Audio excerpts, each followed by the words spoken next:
Hey, Sanbonani, Dumelang everybody. I'm Lwazi. I'm here to show you how Fundi can help you and your students with our super smart one single source platform for all things education. Welcome to the Fundi OSS. Let's get started. Fundi Fund Administration helps manage and control spending while providing students with the ideal cashless solution, our Fundi card, for all their academic needs. Students can view all pockets and balances, download statements, and manage their card details. No cash, no waste, and full accountability and reporting for you. Need an educational loan? Fundi OSS also offers lending solutions to help finance every step of the education journey, giving you access to an instant loan calculator, ability to check balances, download statements, and even apply for a new loan. Students can secure a safe new home with our student accommodation platform. They can view accredited properties, get quotes, and much more, while the institution and merchants can manage their properties, keep track of availability, and check students in, among many other capabilities. Our bursary support program helps increase the chances of your students' success while ensuring a better return on investment for funders. Our platform allows you to advertise bursaries, view and select potential candidates, set budgets, allocate pockets for student funds, and track and monitor student performance. In addition to our bursary support program, you can further protect your ROI by ensuring an uninterrupted online learning experience with our airtime and data solution. Our platform allows you to upload bulk student lists, set and control budgets, and automate recharges. All your students have to do is log in and recharge. As you can see, we've built our entire platform around ensuring success for students, funders, institutions, service providers, and merchants. So let's make education work better together.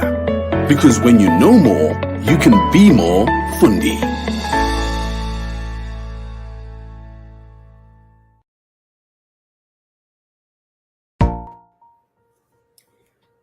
Good morning, colleagues, and a warm welcome to everyone.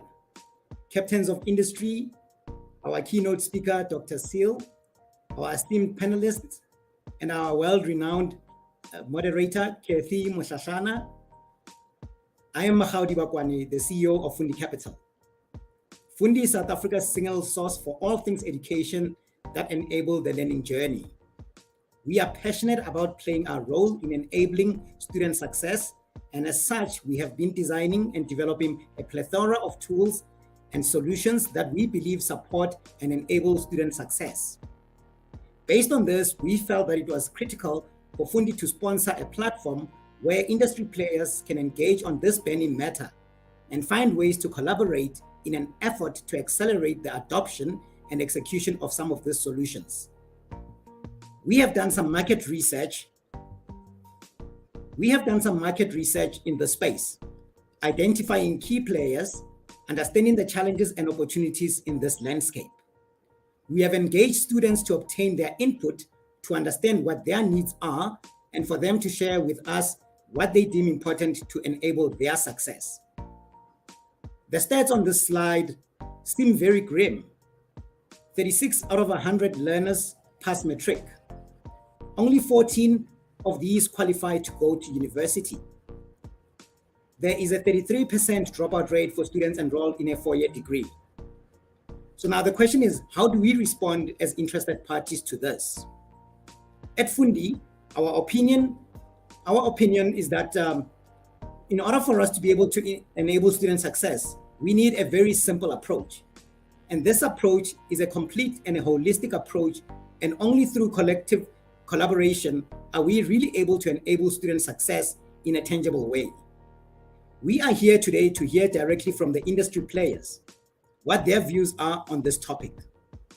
We have also had the pleasure of hearing student voices via our social media platforms this morning, and we look forward to hearing more of their input throughout this session. I can assure you that you are in the right place, as this is topical at the moment and it's actually trending in the top 5 on social media platforms. Let me leave it here and hand over to Kathy to kick off this conversation. I look forward to your enthused participation, and I will see you later. Over to you, Kathy. Mr. Dibakwane, thank you so much for that introduction. And I think you've set a context for where we find ourselves as a country. Just this past week, we had the release of the latest unemployment figures. And I think when one looks at what the rate of unemployment in this country is, especially among young people, there's no question about the kind of crisis that we are in and the crisis that we are facing. And I think in order to fully understand what it means, we have to take a couple of steps back and interrogate, among others, like what you have said, what are we doing in the education system? What is the throughput rate that we have? What are the skills that we are equipping young people with that will enable them to create opportunities in this economy where we're facing stagnant growth, or lack of growth, perhaps is the better word. And so this conversation really could not come at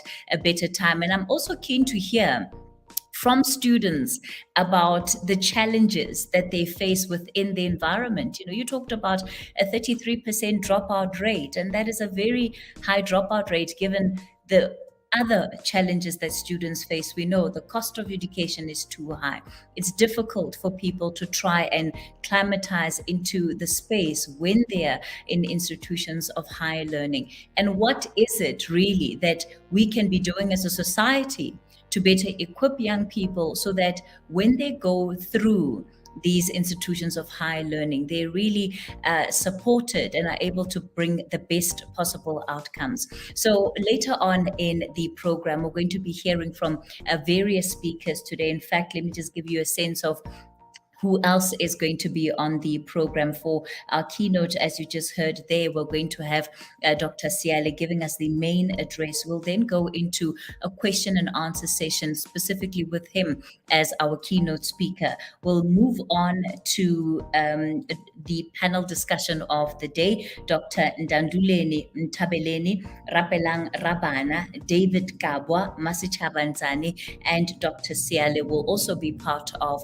that conversation as well. And it's really going to be about getting the different insights from the room. As our panelists, of course, okay, I think there's a chopper flying overhead. I hope it hasn't interrupted the sound too much. But as our guests for the session, you, of course, are more than welcome to participate. In fact, we want you to participate. So we'll be monitoring part of what you're adding to this conversation. On social media, it's hashtag enabling success, but also on the platform. You can drop your comments in the chat platform that has been created. We'll also be running 2 polls throughout the session, and I'll let you know once those polls go live. If you can also kindly vote in those polls, we would definitely deeply appreciate it. On that note, let me not waste any further time, and I certainly hope that I have followed all protocol in as far as the welcoming of all our guests and, most importantly, the delegates that are part of this conversation today. Let me welcome Dr. Jonathan Jerome Seale, who is a leadership development specialist, lecturer, and researcher. He is the director of the Higher Education Leadership and Management Program at Universities South Africa. I'm going to leave it there, Doc, because it's quite a long and extensive profile. I don't want to eat into your keynote time, so the floor is yours. Thank you very much, Kathy, and it's really an honor and a pleasure to be with you today. For all of those who was in the sector, for those who are joining us online, for our students, our colleagues at the various universities, I really appreciate, and thank you to Fundi and Mail and Guardian for the space. I think the issue of student success has been with us, I suppose, since the beginning of time. I mean, the idea of the university, the history of the university, tradition of the university, it's really meant to ensure that a student who enters, our gates at one end, exits at the other as a whole new person, but also successfully in terms of their academics. For me, the idea of university education, and I myself am a lifelong learner, it's about 2 things. It's really about the academics, which is important for your own advancement, your professional advancement. There's also a personal component to it. I mean, I talk about this notion of formation of the individual finding themselves and finding their voice within a university environment. So I think just to start with what I think, I head up the Higher Education Leadership and Management Program at Universities South Africa. It's a National University Association, and I'll talk a bit more about what we do later. But I think what we've seen and the program that we run, we used to, 2 years ago, pre-COVID, and it seems like a parallel universe, we used to talk about the only constant in higher education being change. And these days we talk about two constants, those being change and complexity. So there's no doubt that the university itself globally has evolved and has changed quite significantly. It's become more complex in the COVID era. So I think the notion of student success, as I mentioned, we used to talk about student-centeredness, student-based approaches in our university. And often I think pre-fallism, we ignored the most important component of the definition, that being the student. Often we planned around what the university would do best, and sometimes they neglect the key actor in that process, and that being the student. So I think in terms of student success, what does it mean? Two components of students and success. Of course, we all know what success means. It has different levels and emerged differently over various epochs. And I think also the notion of student success has evolved over time, and especially now, as I mentioned earlier, has to really have at its core the experience of the student within the university. So I think the experiences have been different across the globe. I think also depends on how established and well-resourced your higher education system is. So I think so there's a kind of general understanding of student success being whatever we do, whatever plans, whatever process, whatever mechanisms, whatever support we provide to students to ensure, as I say, that when they enter the gates of our university, they exit as successful young graduates, but also, constructive contributors to society and to our economy. So I think the important thing, a couple of points around student success, it is embedded in a wider context. I think we've realized that, especially in this COVID era, that it's more than just what the university does and how the university engages with the students. It's about the general and broader society.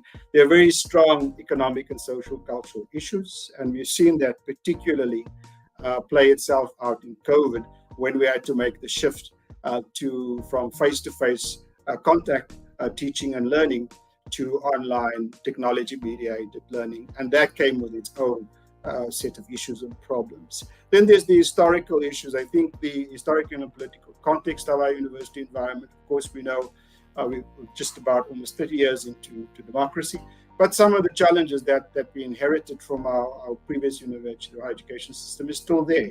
I think this divide between the haves and the have-nots, the students that often are more privileged or better advantaged because they come from middle-class suburban environments, as opposed to poorer students who come from rural backgrounds. So those challenges, I mean, those issues, those particular divides still exist.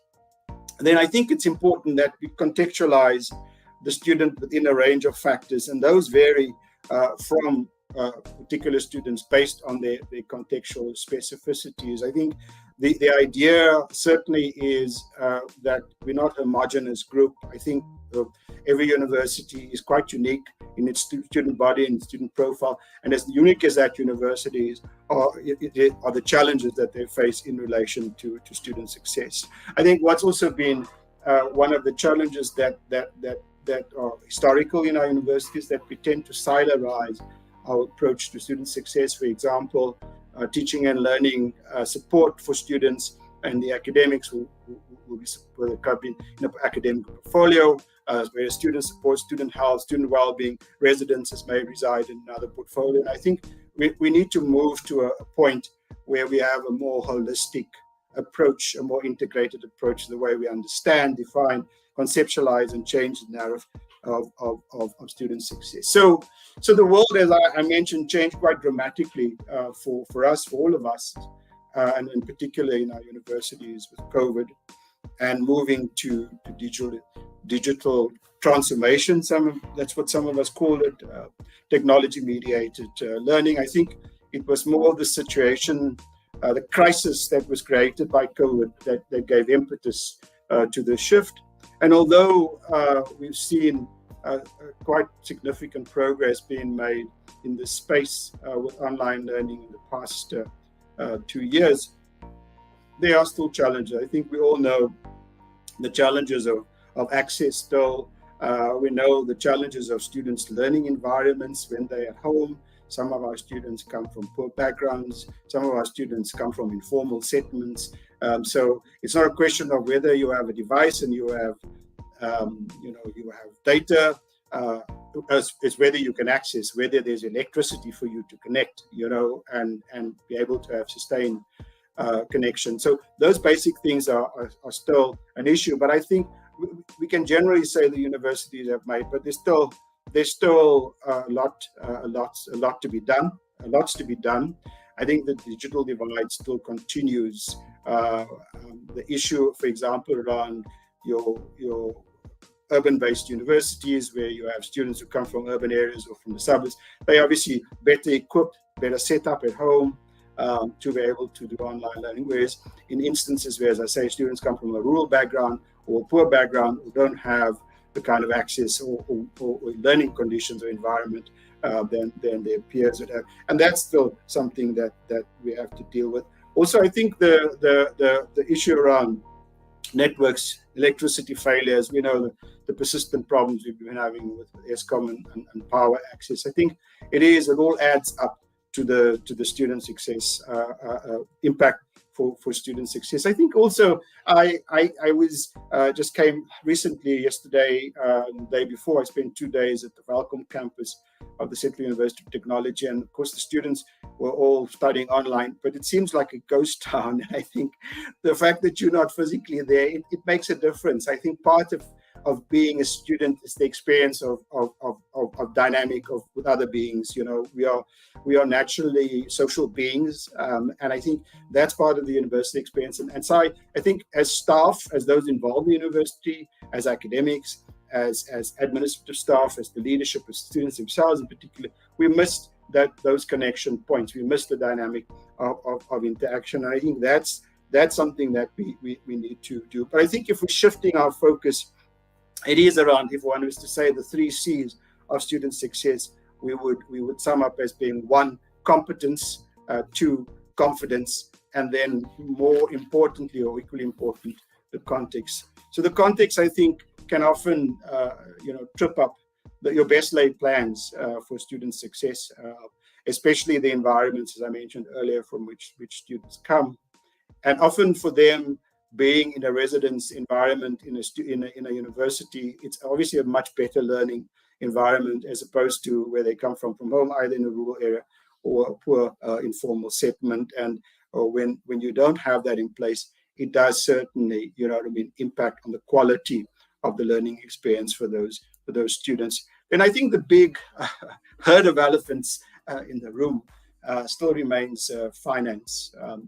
Finance is particularly problematic. I think Fallism has taught us, and this idea being mooted around pre-education and still is something that's kind of in the higher education arena, in the space where what does that mean? How do we implement it? How do we ensure that we unburden particular those students who are not by the means?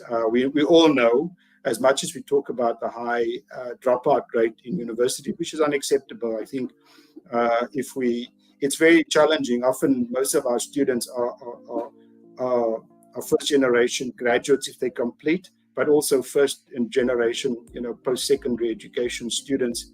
And it's heartbreaking to see that they don't complete, that they don't make it, and for them and for their families. So we must find ways, and I think financing, funding is one of those issues. You've got to strike a balance between, who picks up the tab or the costs for higher education, and how does one ensure that access to higher education, good quality education, it's not prefaced or premised on finances or a person's financial ability. And I think in some respects, the NSFAS, I think over the years, has grown quite significantly in its contribution towards helping students whose families are not by the means to pay for their studies, but we still have a long way to go in respect of that. I think the other personal factors that also impact on student success is students' mental health.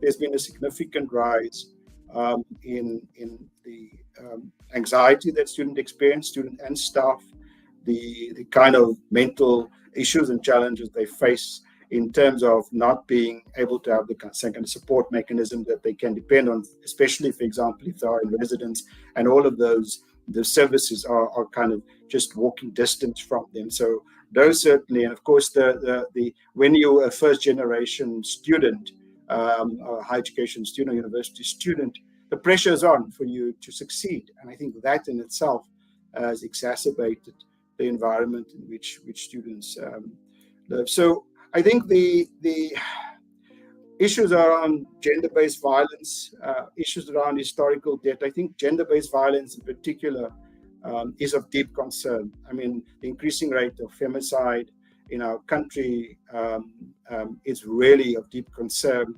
And what does that mean for universities? I mean, if we're producing the newest generation of leaders, how do we ensure that we are the advocates, that we are the champions, against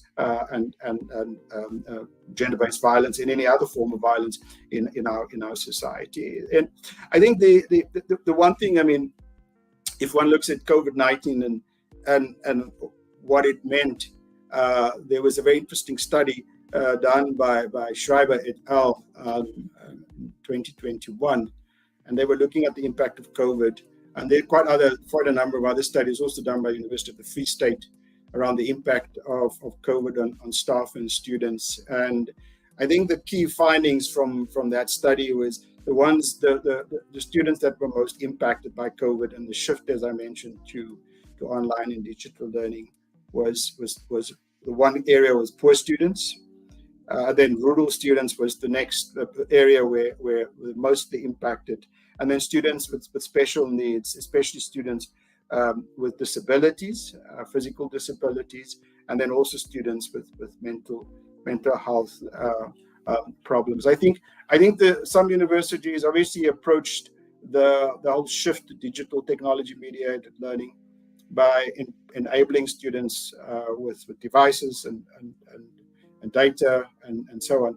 But still, I mean, we have issues, especially if your environment is not conducive. I mean, at least when you are at the university or in residence, there are kind of private spaces where you can go and study. When you're living in an informal settlement in a shack with the other family members, you don't have access to that kind of facilities, and of course, it does impact on your experience of your studies. So the context, I think, is key. I think the kind of issues that impact on student success are at three levels. There's the personal level, which I mentioned, and I think well-being being one of those, the environment from which the student comes, the support that they have is key within the institution and outside the institution, and of course, their mental well-being. I mean, how is it impacting on their relationship with their family, with their peers, with their colleagues, and with those who are assisting them in the university, the academics and the administrative staff. Then there's the public. I think the domain of the public is key, because I think we need to, as communities, take ownership of the universities and support the work of the universities. I think in University South Africa, we talk about this notion of an engaged higher education system or engaged university that really knows its publics and who they are, and ensure that whatever it does is front and center of its immediate community, being the students and the staff, but also the surrounding community. So the public, general public, I think society as a whole is key. for our understanding as the second domain of student success. And then the social, cultural community and the family, your church, your youth group, the other support mechanisms that you have in place when you're studying, your teachers, your mentors, the people who are still your role models, and then your family. I mean, it's are important, because often, as I mentioned, if you're a first generation university student, it's not just you studying, the whole family is involved, because I think your success, then contributes to their success as a family. And the institutional environment, and whether that institutional environment is empowering and enabling for success. And I think that is certainly something that so I think there's certainly, we need to shift and ensure that there's a synergy between those four domains. And as I said, look at student success more holistically, look at student success in a more integrated way, in which the different components, the different parts come together in a gestalt as a whole, to ensure that we look at the person as a whole individual, but also based on their context specificities. So what are some of the issues that are impacting? I mentioned some of those: the social cultural issues, the macro structural issues. If one thinks about what's happening currently, economy. Kathy mentioned the fact that the unemployment rate is at an all-time high. For young people, and particularly, I've worked with young people. I've been in the university sector for more than 2 decades. It's extremely disconcerting when you see that you put so much effort and energy into advancing yourself, especially when you come from a disadvantaged, poor community, a poor background, and when you step out, no one's willing or able to employ you. There's no opportunities. And I think that can be soul destroying for any individual. So I think as universities also, we need to change the way in which we think about preparing students for a different kind of world of work. I mean, my own experience is I have a daughter who's an adult, and she studied film and media, and she's been struggling for the last 12 years to find herself. I mean, she basically operates as a gig entrepreneur. So the way we train our students, the way we prepare our students, we have to think about much broader ways of ensuring that they have an opportunity, not just merely in the formal economy, but there are opportunities for them through entrepreneurial thinking, through other ways of doing, through gig entrepreneuring and so on, for them to find opportunities for gainful employment, or at least to pick up some experience in an area in which they can work. So I think the combination of factors, academic factors, the personal factors, and the social cultural factors are key. But I think the university still has a long way in terms of making that shift. I think also we should avoid the approach in student success where it's a one-size-fits-all. I think each individual has different needs. There may certainly be lots of things in common that they have or need, but at the end of the day, I mean, we have to have plans in place that are tailor-made to a specific student needs, so we can cover all of their particular. So just to to wrap up in terms of what are we doing in University South Africa, as I mentioned, the National University Association for 26 public universities, is we certainly we promote, we advocate for the sector, we support our universities in various ways. We have programs in place. We've got our leadership management programs. We've got entrepreneurial programs. One of our major successes in the past 18 months is working with the SETAs in particular, raising almost R1 billion, so 900 million rand in 18 months, to help students with their debt, historical debt, and also to help students with bursaries and scholarships. It's a drop in the ocean, but I think we're getting there. And then I think also the kind of work that we're doing with the leadership, with the managers, with the staff, both academics and administrators, in advancing the work of student success is key, and Helm has some programs in place. And finally, we are looking at a student leadership program, which is more than just preparing students for the world of work. It's really looking at them as whole people, finding ways to support them, enabling them with skills around communication, marketing, business management, understanding entrepreneurial thinking, and how to embed that in the way they approach their future work opportunities. And that's something that we'll be working on in the next few months. So it's been great to be here. I think for me, that the takeout for today, if you didn't hear any of the stuff I said, is that we need to think of student success more holistically. We need to think about this in an integrated way, not just within the university and desilarize the approaches that we have, but also as embedded in society and our immediate communities and the broader context in which we operate. Thank you very much, Kathy, and thank you, colleagues, for the opportunity. I really appreciate it. Dr. Seale, thank you so much for your thoughts and for your contribution to this conversation. And in a moment, I'll also be giving our guests who are attending today's session an opportunity to ask you questions. So if you have questions for Dr. Seale, you can just drop them into that chat box. I've got a couple of questions of my own for him, and we'll be engaging then just on the broader issues he's raised during the session so far.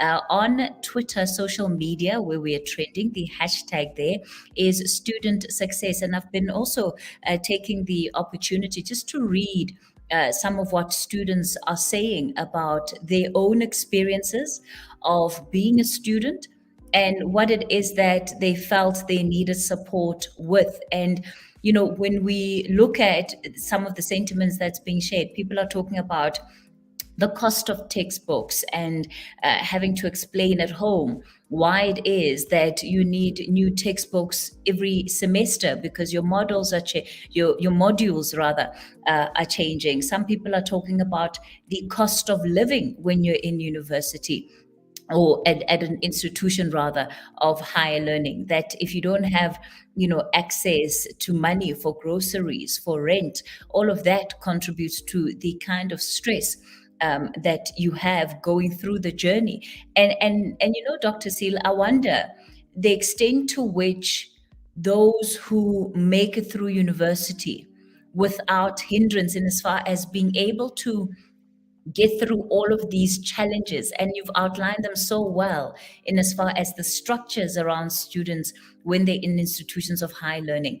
How much of it then is not just a case of, well, we all had it tough, so you must just focus and get on with it, because that is often the attitude that students face when they're trying to communicate the extent of their challenges and how they are needing support. And I wonder how much of that also contributes the stereotype of, well, I had it rough and I made it, so you should also be able to make it. Your experience is not exceptional, and therefore how you feel is not necessarily a determinant in terms of the kind of success that you should have.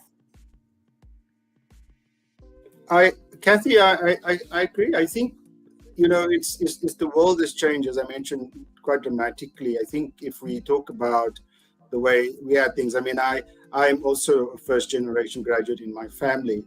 Came from a poor background, didn't go to university straight from school. Eventually went to university as an adult.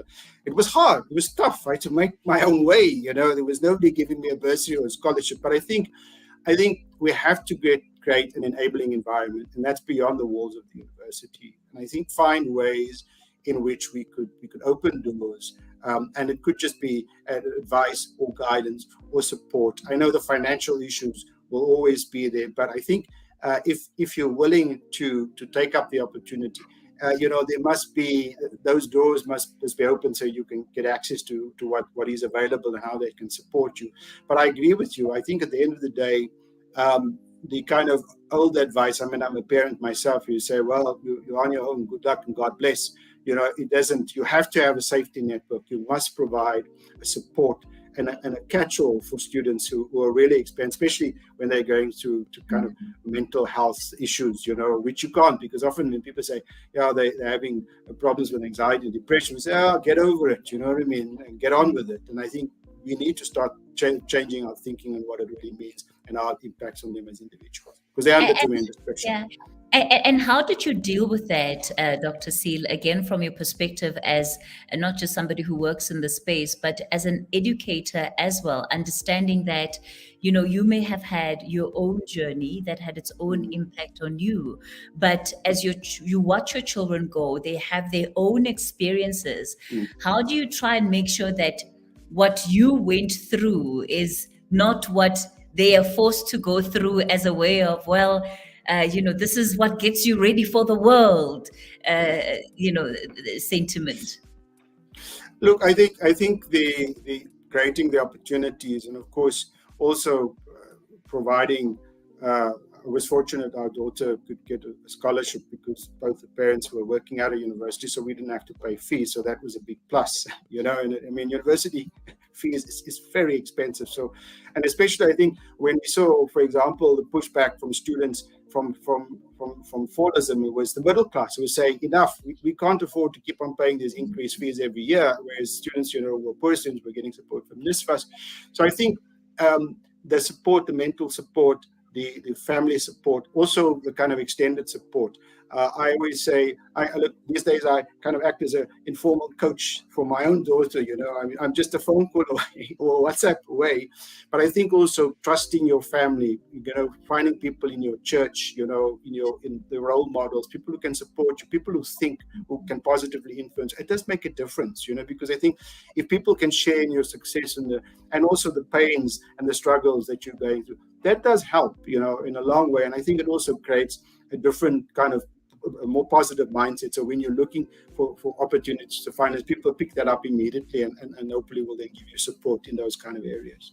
All right. Dr. Seale, we'll park it there with you for now. Of course, you are still going to be coming back later as one of our panelists for the panel discussion. The poll questions that we're asking as part of our conversation today has been launched. There's a link that is available in that chat, and you'll see that there are 4 different questions that we're asking for your views on. The first one is, as an industry participant, how concerned are you about student success? We then also ask you about the solutions, because that's really what makes conversations like this progressive. What are the solutions that we can bring to the table to contribute to student success?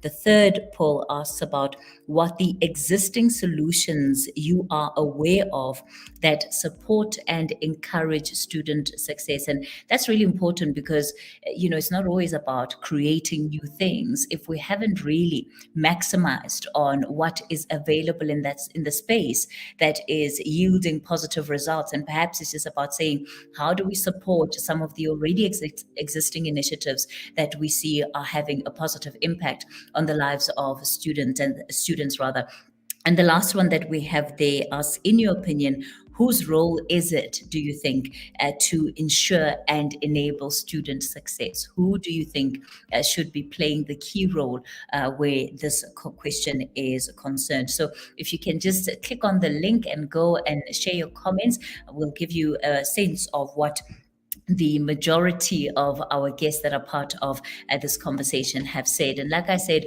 on social media, on Twitter, the hashtag there is under student success. You can share your contributions under hashtag student success, even on this conversation too. Well, let's move on then to the panel discussion. I'm going to ask our guests, of course, to switch on their cameras as I invite them onto the platform. Let me begin with inviting Dr. Ndanduleni Ntabeleni. And then I'm also going to ask Rapelang Rabana to come on. David Gabwa. I see David's camera is already on. Masichava Nzani, please, if you can also switch on your camera. And of course, Dr. Seale, I'll ask you to have your camera on for us as well. Thank you all again for being available and for being part of this conversation. I think, for Dr. Seale has really created a good context for us to work from in as far as the totality of what contributes to the success of students in this country. So what I want to do is that I want to give you each maybe just 2 minutes, and it will be 2 minutes. When you see my face change, you must know that you are over your time. maybe just 2 minutes, to add your own reflections on the keynote, and then we'll continue with the panel discussion. Dr. Ntabeleni, let me begin with you. Thank you, Kathy, and also thanks to Dr. Seale for your presentation, and also other panel members. Dr. Bennett, sorry, I'm going to come in there. There is a video that we were scheduled to queue up. Apologies, it's my mistake. There's a video that we're scheduled to queue up before we get into the rest of the conversation. I'm going to ask the team to play that now, and then we'll continue after this. Okay. How are you? Really, how are you? I'm not good.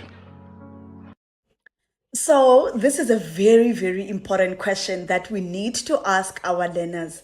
Are they really, really, really okay? We all know that with the new normal, students are going through the most, beyond and above the financial support that they get, which is what Fundi is well known for. But the transition from normal schooling to university can be overwhelming. And that is why Fundi has the bursary support program, which mainly focuses on psychosocial issues to enable student success. And that is why today we are hosting this webinar on enabling student success. Now, as an academia, as an industry expert, or as a student joining us on this webinar today, we hope that you will find it in your heart to find those enablers to enable student success in our country during these difficult times. Thank you for joining us today.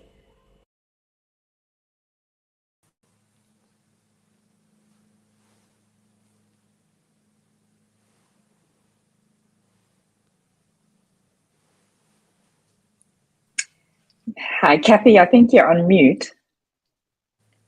There we go. Thank you. Thanks for that. So, Dr. Ntabeleni, I'm going to give you just an opportunity to give us your 2-minute reflections on the keynote and really the heart of what you believe has come out of the conversation so far. Thank you, Kathy, and also thanks to Dr. Seale for your presentation and your keynote address. This is indeed quite a very important topic, in the life of our higher education in South Africa. Because vast majority of our students today that we admit in our universities come from the low socioeconomic backgrounds. And they're already, carrying one or more risk factors that really leads to either to drop out or not to complete your degree. So already you are seated with a problem, from the starting point. And the issue is not only in terms of, what the university will do once that person arrives. It's about the material conditions where most of these students are coming from. So in my view, we're going to need a systemic approach that will ties into, the whole family setup and also the higher education sector. Because it will be not ideal to only attend this problem at the higher education sector. I can give you a scenario, in terms of what we do at the University of Venda. You find you put all the plans together for students to access, Wi-Fi, they've got data at the campus. But what happens when they go back to their homes? Learning doesn't continue. So you've got a systemic problem. And for me, these are the kind of issues that I think we're going to need to grapple about. I'm also quite very interested, in what Dr. Seale sort of put about, about this, integrated approach. Unlike giving this parity kind of, you plan that side, you plan in that corner, and you don't plan with the student in mind. So it's quite a very good point that he raised, which I think we have to follow up. Thank you so much, Kate. Thank you for that, Dr. Ntabeleni. Let me come to Rapelang. Rapelang, a chance for you to just short remarks. I think our guest and keynote speaker really laid a great foundation on what the variety of challenges that students are facing are. And, I also get overwhelmed listening to him thinking, gosh, where do we start? How do we begin to make things right? And in my mind, I think all of us as panelists here have, an area of expertise and focus area. And it's important that we kind of start to break down the problem in more meaningful ways. And to give you an example, let's say, we focus specifically on, student success in terms of their ability or their learning support while they're learning. A lot of the time, I find that when we try to have those conversations around how we improve student performance there, we don't really distinguish between the support a student might require when they are new to a subject and early on in the stage, when they are, now have mastered a topic and need to be able to demonstrate higher level thought and thinking, and, when they have to go apply it in the workplace. It is all kind of mashed together as learning and education. And I think the onus is on us to really start to look at it with a much finer tooth comb, because the interventions that you can provide to students at different stages of learning are actually fundamentally different. But in general, I think we use a broad stroke to give them everything at every time, and we think that that's going to help. But the nuances and the details of the learning methodology and what you need to provide at different stages of pedagogy, I don't think we're thinking about clearly. And if we did think about it more clearly, then we would be able to leverage technology at the right places and points in that learning journey as well, as opposed to, just give laptops or let's just have online exams. These are specific pockets. And I think we sort of, again, generalize that technology can help across the entire learning spectrum. But it's a lot more nuanced than that. And I'm hoping that, the challenges that we've seen with COVID will force us to get a lot more specific about how we journey someone from complete novice to mastery in a topic, and how we use technology at different points to support that. All right. Thank you for that, Rapelang. David, let me come to you. Right, I appreciate that. I also appreciate the contribution by Dr. Steele. I think it is absolutely excellent the way that the issues have been outlined. I would outline student success according to the following word, and I use this word very deliberately, and the word I use is access. And the reason why I speak about access is because access is key to student success, particularly in three areas: student finance, accommodation, and academics. If students cannot have access in these three areas, we find that it is next to impossible to find a way forward for success. When I speak about finance, I'm speaking about historical debt, I'm speaking about tuition. You cannot even register unless your historical debt has been covered. The very poster advertising this event spoke about how 22 out of 100 students were only able to register. This means that even students that are within the system struggle to access that same system on a yearly basis. When I speak about accommodation, oftentimes you'll find that it's not so much that there's a lack of accommodation. You might find a building that has plenty of beds available, but the average ordinary student simply cannot afford those beds. In many institutions of higher learning, we find that students are making makeshift spaces for themselves, sleeping in toilets, crashing together in a room. You'll find 5, 6, 7, 8 students living together in one space. That speaks to the notion of students not having proper access to accommodation. When I speak about access in relation to academics, it speaks to the intersectionality that was touched on by our keynote speaker. If I am not in a good mental space, I will not perform well. This prevents me from accessing in terms of my academics. We find that student exclusions are a big issue. Many institutions of higher learning have had to deal with the fallout of COVID-19 and many students being excluded and being unable to perform adequately because of the socioeconomic situation that we find has been ravaging our country because of COVID. So again, contextuality is key according to what the doctor said. I completely agree with that. And only when we understand our context and we understand how to deal with the notion of access. Lastly, I want to say that in order to adequately ensure that students have access, we need to build a community. We have this odd dichotomy in higher education where it is always us versus them, especially in a fallist or post-fallist era. It is us versus management. As a student leader, your popularity is directly contingent on your ability to antagonize within your institution and within your space. But we need management, we need students, and we need the broader civil society in order to make an effective contribution in this space. I'll park it there for now. Thank you so much. Thank you. Thank you for that, David.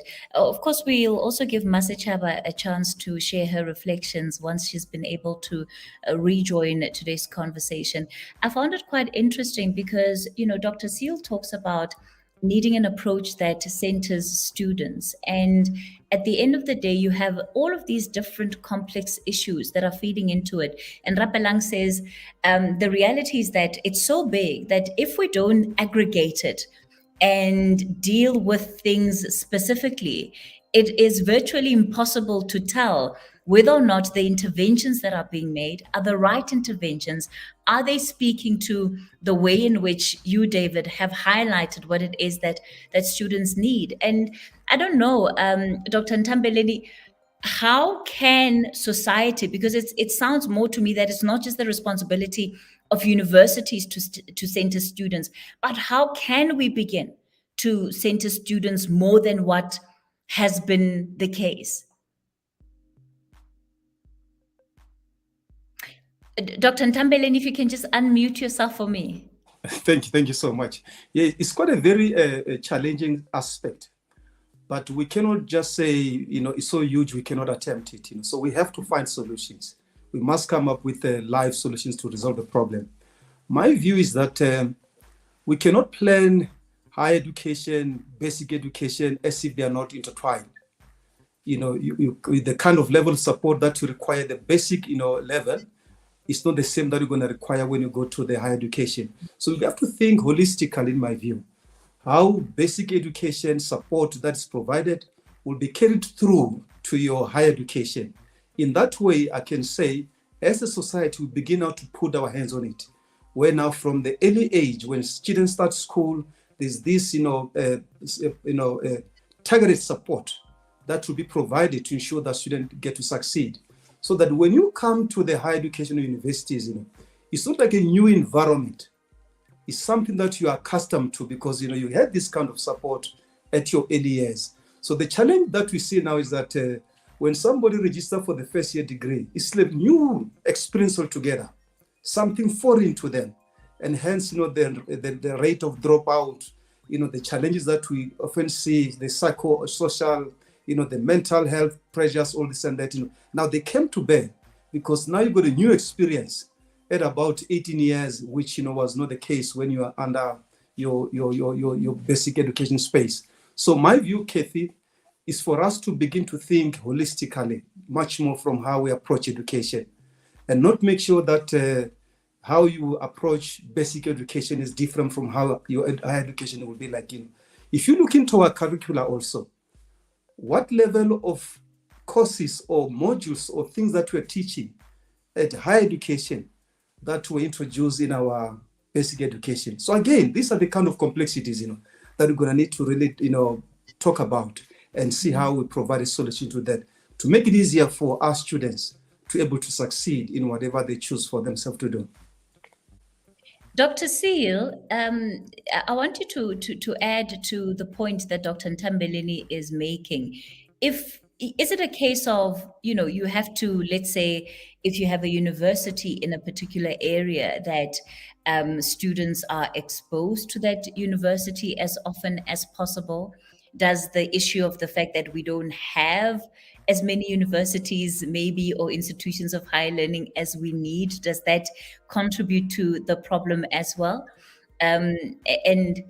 Recently I was speaking to some of the students that had come back from Ukraine, some of the medical students, and an experience they shared I found was quite interesting because they said, in their towns, they have about 3 medical universities where young people can enroll, not in the entire country, just in the city that they're in. And that really it's the kind of scale and access that, we're nowhere near in a country like South Africa. And I wonder if that plays a role to how it is we expose then young people into the system earlier.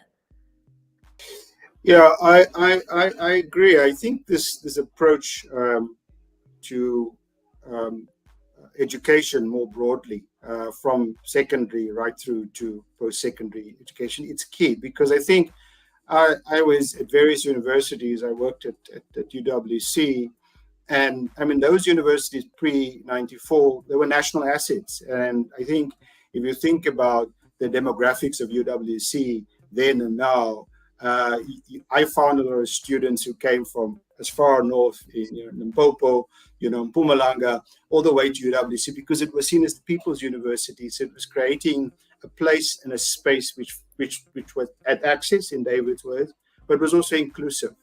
So I think this notion of inclusivity is key. And I think the point around how we prepare students for high school is key, because often when they come into university, it can be a very overwhelming and intimidating environment. And I saw that when I was at Wits. I mean, Wits, middle class, top number 2 in Africa university. Student comes from a deep rural area, has been to a rural high school, fantastic school, did extremely well academically, comes to an environment which is completely overwhelmed, never been to a big city, never mind to a kind of, a university of the stature of Wits, and then spends the first year kind of, trying to find themselves in that space. So there's also a cultural dimension to that. I think the issue also of how many universities do we need? I agree, we are under-resourced in this country. If you were to compare, for example, to South Korea and the number of universities they have. But, the challenge is, Kathy, and you know this, I mean, when you establish a university, it doesn't come cheap. And, somebody's got the foot to bowl. Mm-hmm. And a medical university, particularly if you think of the case of Mandela, who just opened a medical school recently, Mandela University, it took them quite a number of years, And so I think it's something, but I think we must think about this more holistically. I think access for students who are deserving academically, you know what I mean? And also finding ways to make them full part of that new community, being included, being inclusive, being find that they can make a contribution and find themselves within that institutional environment. That's more important. I think also, obviously, you may have 30 or 50 universities, but if the quality varies, you know what I mean? There's no point. I mean, for example, just my final point, in South America, most of the universities are public universities, but the quality is of such a low standard. Most of the students in middle class are going to private universities, so it defeats the object. So there's a balance in the way we need to think about these things. Thanks, Kathy. Rapelang, let me come to you, and maybe you can also just add your view in terms of how it is that we create that, not just collaboration between the basic aspect of education and the higher aspect of education. Sure. Thank you so much. I'm learning so much just listening to my fellow colleagues here. And, I can really only lean on my experience, having worked with a number of young people, hiring and managing a lot of young people, that I expect that the challenge of the transition, from high school to university, one, relates to the vast amount of the workload, which could be quite different, and completely different topics and the like that you might not have necessarily covered well at high school. And my proposition or thinking in general, and it's it's not a silver bullet that solves all of the challenges. Twitter has shown us there's a whole range, but I believe that especially at the earliest levels at university, first year, second year, and the like, that when we look at the complexity of learning, a lot of it is still knowledge-driven, comprehension-driven, application-driven, and a bit of analysis. And only in the later years do you really have to get very good at the advanced critical thinking and the problem solving that we're expecting. And my position is that a lot of the students that are dropping out, in first year and second year, are falling out at the much lower levels of learning or cognitive thinking. And those are the levels that we can actually use personalized or technologies like personalized learning, where you provide, feedback through an application they use on their laptops or phone, allow them to practice the knowledge that they're learning within the university class so that they are able to get the interaction and feedback they need to build mastery. In a way, it's kind of like I had one of those mothers at school who would always ask you, things that you did at school and ask you questions on your homework. And she knew me so well, she knew the hard stuff to ask. That is what reinforcement and practice comes down to. And for the vast majority of young children who don't have parents that have the option to provide that kind of extensive support, I'm saying that the kinds of, personalized learning applications today can actually address a lot of that. And it can be customized for the South African curriculum and university content. And I think if we adequately, address those initial levels of learning around comprehension, knowledge-driven learning application using technology, we would be better positioned to give the students time to get them to the place where they can now apply higher order thinking and successfully get to second and third year, which they're not, getting to at this point. And that would help also with the transition from high school to university, given the jump that happens there. Rapelang, when I think about what you're saying and the work that goes into personalized learning, and one of the things that they make clear to you in first year of university especially is that, look, you're on your own. If you can't keep up, don't make it our problem. That's your problem. So, either ship up or ship out. And that's the attitude that institutions adopt. And it's not necessarily that they want to see people fail, I think, but the general attitude is one of, if you're not giving 100%, then that's on you. If you don't understand, go ask your tutor. If your tutor can't help you, go figure it out. And I wonder how much of that culture is also contributing to the output rates that we're having, because personalized learning is a great idea. But do universities actually have the capacity to be feeding the back end of that system to speak to each and every student in the way that in the way that they need to receive it? But also, the culture. How do you change that culture of, look around you? You see everybody that's in this room. Well, guess what? Yeah. Only 10% of you are going to make it after 3 years. It's intimidating. It's the reality. It's incredibly intimidating. I totally agree. And make no mistake, providing personalized learning, even a class of 30 students, is incredibly challenging. And this is why we've got to be able to tap into the power of technology in that respect. It's just simply impossible at a university level. But I do believe, and I envision a future where when you're going through your first year accounting or science or physics subjects, you do have, a mobile app or access on your laptops or computer labs at the university that you literally log in and continue learning from where you left off. And it links to your class content, and it gives you someone to engage with, or almost something to engage with, to help you build mastery and give you that corrective feedback. These kinds of things are possible, and it doesn't mean that lecturers must now go and run those things.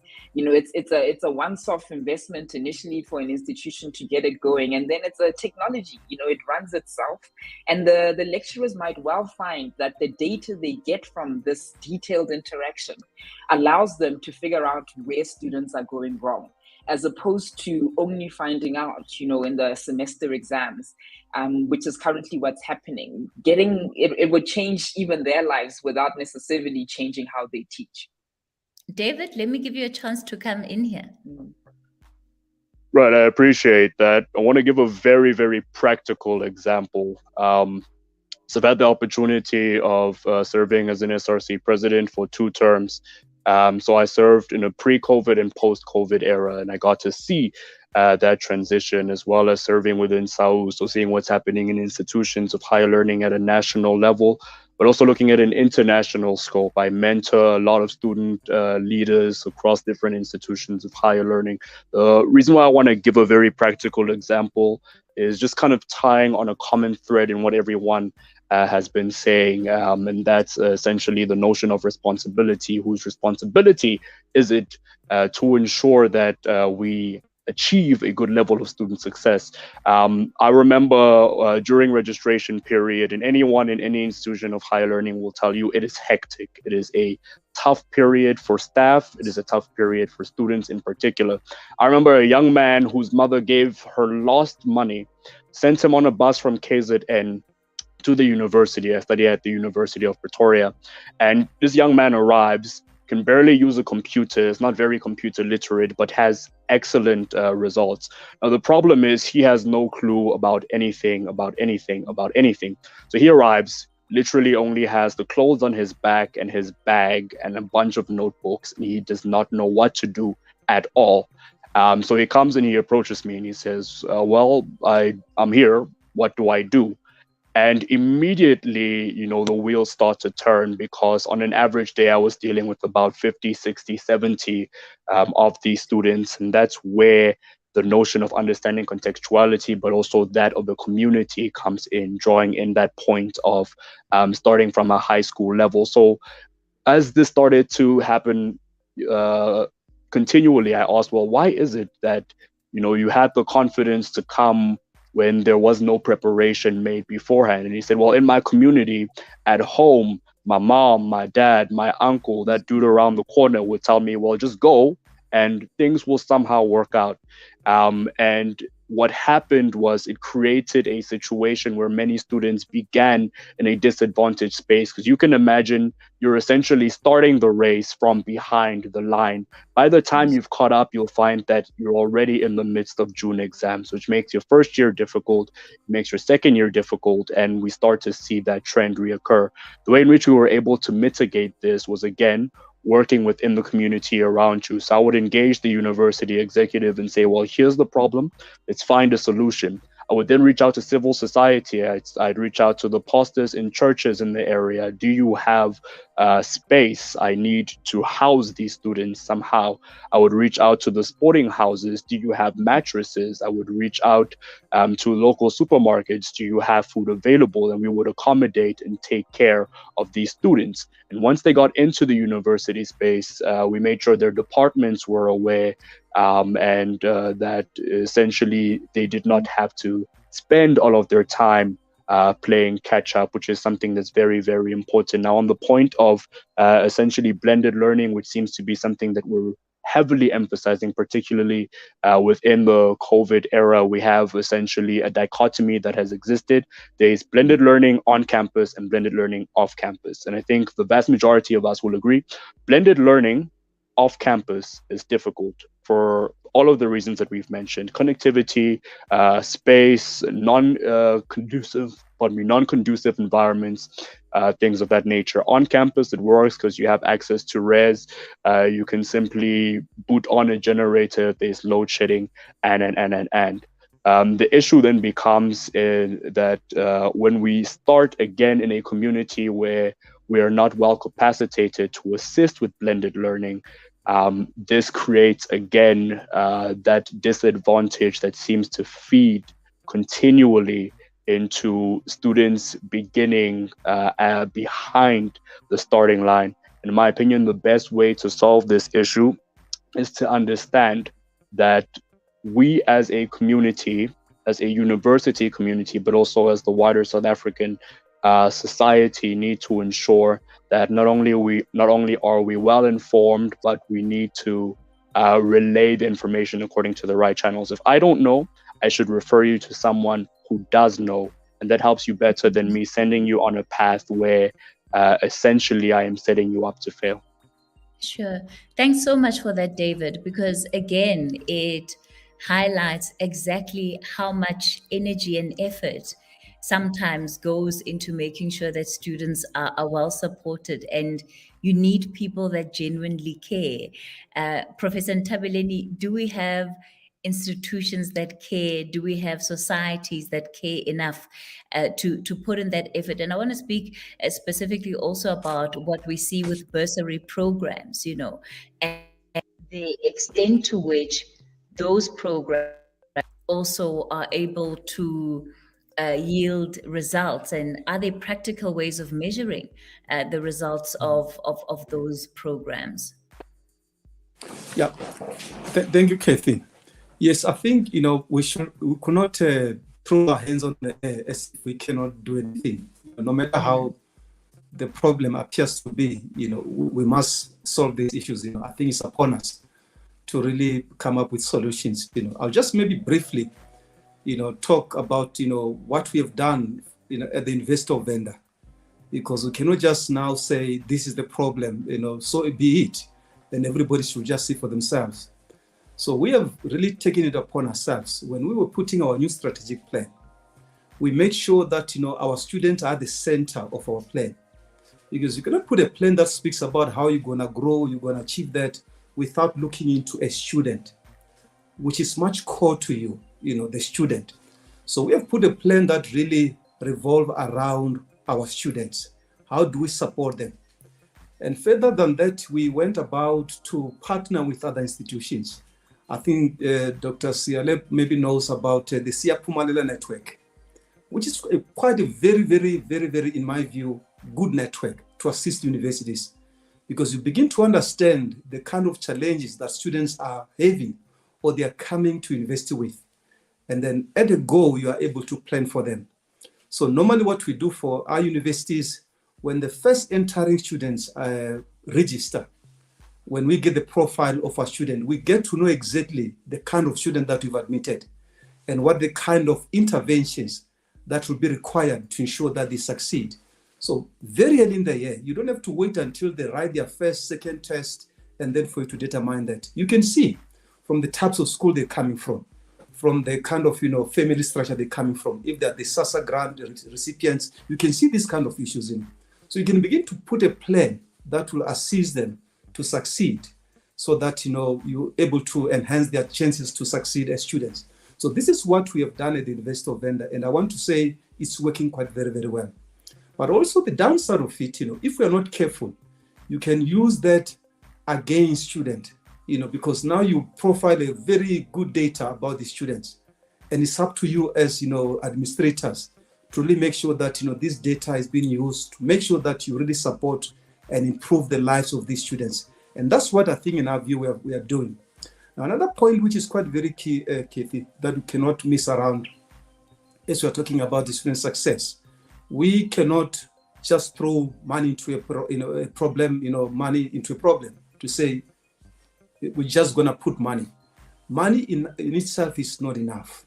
There's much more that we're going to ensure that we're able to do. We've often seen from the studies and the reports that we produce that, once you give people money without any training, the point that was said earlier by, Oliver around, how people become again substance abuse, all these other kind of issues.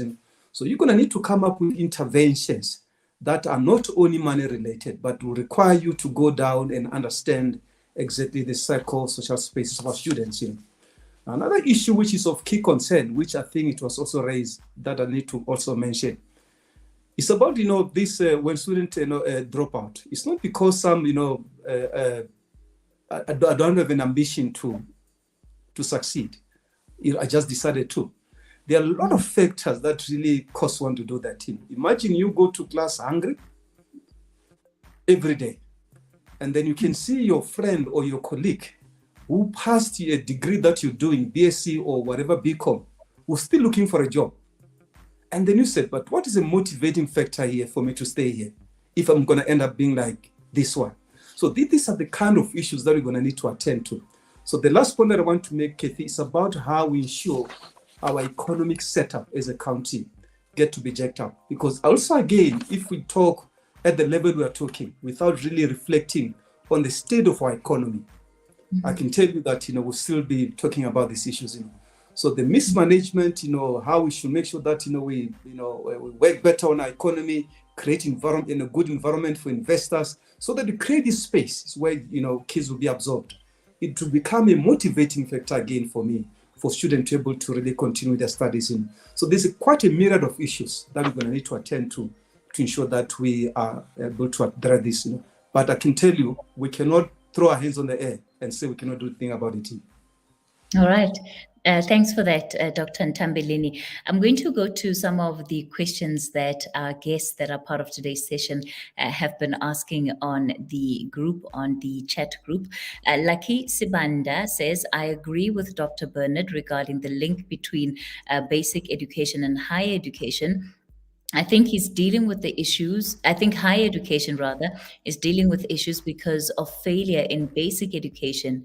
Yes, with noble issue of access, a 30% mark may significantly contribute to higher education low pass rates. This issue even contributes to a percentage of unemployment.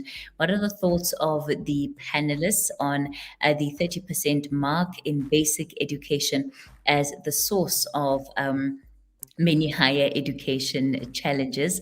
I'll see who wants to go for that one. Let me see. Okay, looks like Dr. Seale and Rapelanga keen, so I'll note you for that question. Let me just ask all the questions at the same time so you can answer them in one go. One question, this is specifically to you, David, Johan Uberholster. Hi, David. You may remember me as we worked together before at UP. One of our biggest challenges is to convince especially male students to make use of the support services offered by the university. Any ideas on how we can improve this, given the rather strong guy culture amongst our male students? And then another one here from Zandi Shabangu. From my observation as a psychologist working with students in a higher institution, why is little emphasis placed on mental health of students, especially when it comes to funding mental health programs? Each time we want to implement campaigns on mental health that will promote student success, we are met with a response of not having enough funds for such campaigns. That's one view there from Zandi. And let me see this last one there from there's still another one here from Lucky, and it says, where are we going wrong with all the empirical studies done, and what should researchers then be focusing on? And it's really around student success, has focused on investigating factors influencing student success for a very long time. Interventions have been suggested. So he's talking about the research that has been done, the interventions that have been suggested, but seemingly are not yielding the required results. So Dr. Seale, let me come to you, give you a chance to weigh in on some of the questions, and also include in it what your concluding remarks will be, because this will be the final round. Thanks very much, Kathy. I'm not going to step into the hornet's nest of 30%. It's a number, and it's a very low bench. It's a very low benchmark. I can draw from my own experience. I scraped through matric many years ago, but I did a lot better in my academics at university because I was an adult learner. So it varies. But I think that for me, it's the connection, the alignment between the transition from high school, from secondary into that's more important. How you prepare the student, and of course the results will speak for themselves. I think the issue also that was raised around understanding our students better, that's around data, and I think the vendor example is fantastic. Siya Pumalela is a fantastic initiative, national initiative, because what it does, it takes data and it turns it into intelligence. You know what I mean? We are knowledge institutions. We can't make decisions without having the necessary evidence. So what that does, it allows you to package interventions for students. I think the responses that we have is my concluding remark. I like this idea. We've got a skill set. We've got fantastic people on the panel that have been in higher education, committed or passionate about universities. And of course, I always said, with fallism, I said, if our universities fail, our country fails. I think we have to take this as a collective. It's in the national interest. We've got to pool our resources. We've got to pool our knowledge bases and ensure that we look at this more holistically as a national project, not universities working in silos or departments or divisions within universities, but universities working with government, working with private sector, working with civil society as a collective, because we have to resolve this issue as a collective. Thank you so much. Sorry, what are the difficulties of that working together? Because again, you talked about the Flawless movement and how that brought different aspects of society together. So what has remained from that commonality, that unity that was needed to address the very serious issue of fees, etc., colonialization of education, etc. So what has happened post that, and why do we need to still bring people together? Why are people not together? I think that's the South African way. You know, that's our culture. We solve problems as a collective. And David mentioned it. I think the fact that we have this kind of confrontational relationship between student leadership and the executive, for example, between administrative staff and the academic. I think it's a case where COVID has taught us we're one big family. You know, we have to, as a family, we need to look at each other in the eye and talk about the things that really impacted us and what's really not working and fix them as a family. And I think we have different roles and responsibilities in that. So I think we all have to step up. And I think it's a notion. I think the issue also raised around accountability in our universities. If you're given resources, you must be held accountable for those resources. And the same I can say, for example, to the student leadership, you know, work collectively with the management, work collectively with the academy. And I think we have to, and then of course our immediate community, we can, but it's going to take time. I mean, there's still the herd of elephants in the room. So we have to take this in bite-sized chunks. Thank you. Rapela? I love the term bite-sized chunks there. It's the only way to move forward. I think this is where we need to really bring in, design thinking approach, that we have a vision of the end in mind. We do not, even with the smartest people in the room, have a definitive answer as to how we get there, but we can, based on the information that we have now, decide what the next best step to take is. So I certainly align with that. To address the 30% question, I think the issues are much deeper than that. Even before it dropped to 30%, there were challenges with quality of graduates and getting employment anyway. I think that's a whole other conversation, but I will summarize it in one sentence, that in my mind, the core challenge within the education system as it is within schools is that we've been very good, with SAQA and all the standards, to define the content that must be delivered in schools.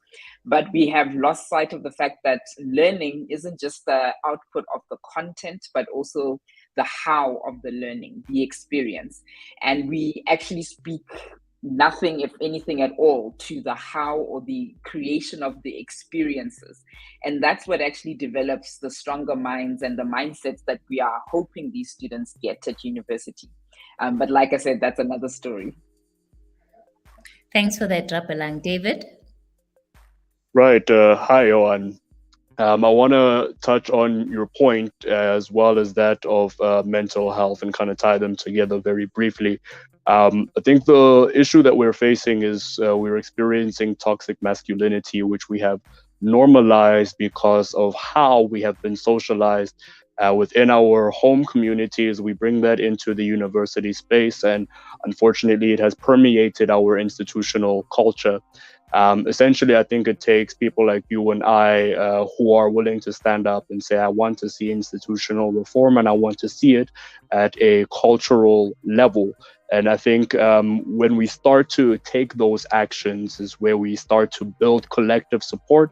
And the more we speak about something, the more likely we are to address it. If we identify a problem and say, this is a problem, that's the first step to actually solving the problem. And linking this to mental health, I totally agree. I think we do need to be pouring more resources towards addressing mental health. I'll give a quick example on what we did at the University of Pretoria. We recently got additional funding, I believe, from Dell to employ more professionals, psychologists, psychiatrists, people of that nature.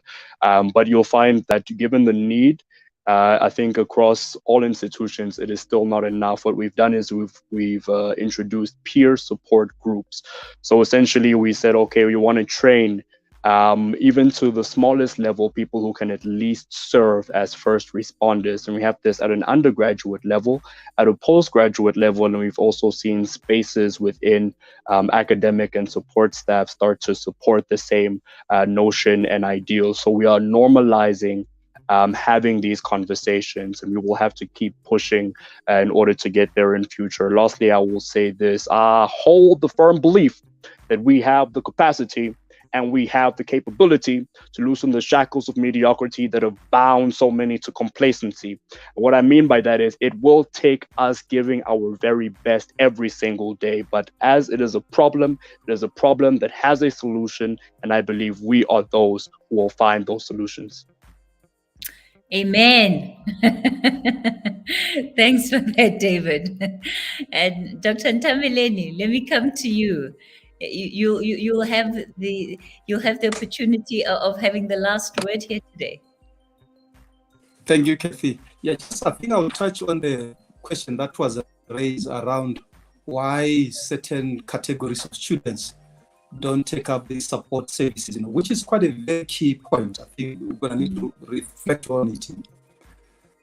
My assessment of it is how we begin to really package all our offerings now.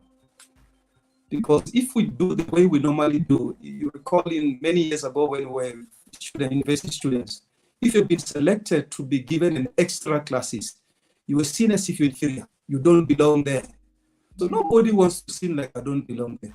So that's why people want to take up these programs that we put on how we profile them. I talked earlier that to say we collate a lot of data, but we can also use it in a way that it disadvantages students if we begin to profile them the way we are doing. And they won't take up these kind of initiative that you're putting.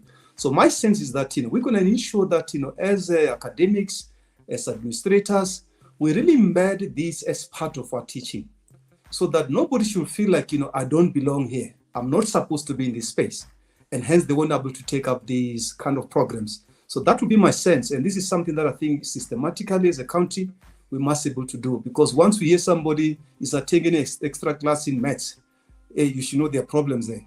So that's not how we should be going, in my view. So in my sense, Kathy, those are my views. But I honestly believe that we can able to pull it out. We are not a lost kind of hope. We can able to really come up with solutions to really begin to address our problems as a country. I thank you. Thank you for that, Dr. Ntambileni. We're edging towards the end of our time for today's conversation.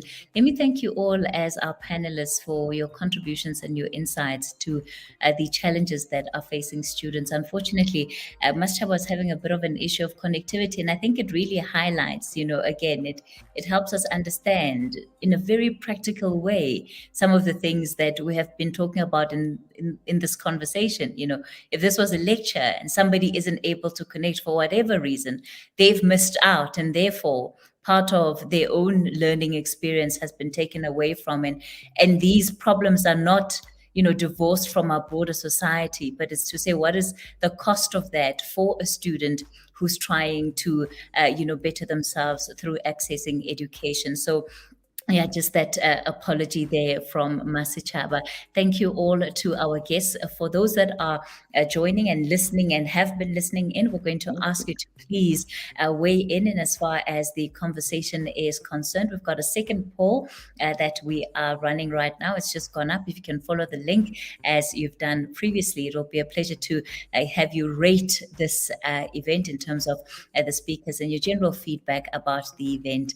Rapelang, I see do you have your hand up before we close it? Is something else you want to add? Okay, no, not at all. All right, so let me thank you all for being part of this conversation and for helping us truly understand, I think, the challenges that face students. And perhaps the bigger task now is that of solutions that are well aligned amongst the various stakeholders that are working together to ensure that we're able to provide better for our students. But certainly it's a problem that needs all of us to care about. And if we don't care enough, then we won't do what we need to in order to change it. On that note, Mr. Dibakwani, I see that you're back on the line. I don't know if I can hand maybe back over to you to officially close us off.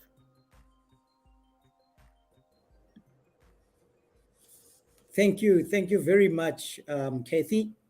I must say this has been a very, very passionate and a very, robust and dynamic session. Thank you very much to all the speakers. The speakers, have made some very key points that I think each and every one of us need to go back and actually reflect on these. Thank you very much, Dr. Seale, for your highly informative note that provided, great context to this conversation.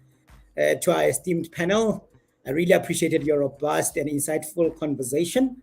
The points that Dr. Seale made, they were very succinct on the fact that student success must be dealt with holistically.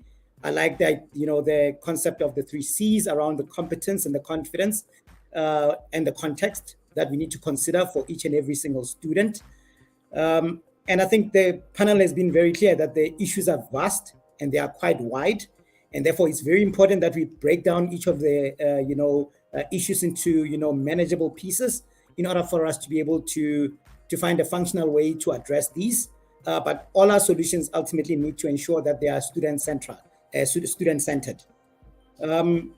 We reflected around, technology and how technology can be utilized to be able to enable student success, but it needs to be utilized in an appropriate way in order to get our students to mastery level. But more importantly, we need to make sure, that the students actually have, the ability to utilize the technology, because we know some of the challenges they face, and these have been, ventilated very, very much here, including things like, the environment in which students, live in, the economic situation that they face. David Gabakwa also, referenced and made a good point around access.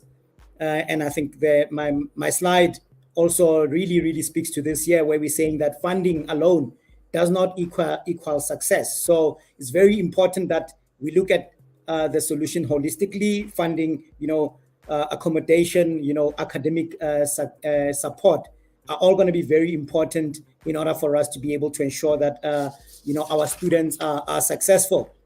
And in conclusion, I think it's very important that we all appreciate that we need a very collaborative approach. It's for a student, for a parent, for an institution, the government, management at institutions, lecturers, corporate sponsors. Everybody needs to make sure that we work together to solve these problems. There's nobody that can actually solve this alone. Nobody can do this independently, and we need to collaborate in order to enable student success. And to Kathy, thank you very much for being the ever professional and moderating this very difficult conversation with such great grace and ease. Thank you very much. Ladies and gentlemen, it has been an absolute pleasure to host you for this important conversation, and I do hope that we will continue to engage in order to make these solutions real and implementable. And Fundi is here to support any organization looking to optimize their bursary and other student success programs. And I hope to hear from you very soon. If you need any further information, please feel free to drop us a note in the chat box or get a hold of us through our marketing department. I would really like to also, thank my Fundi marketing team for planning this successful webinar, but also a special thank you to the Mail and Guardian for hosting this webinar. Have a great day further, everybody. Goodbye. Plato said, "Who will guard the guardians? Who are our guardians? Do they care about us?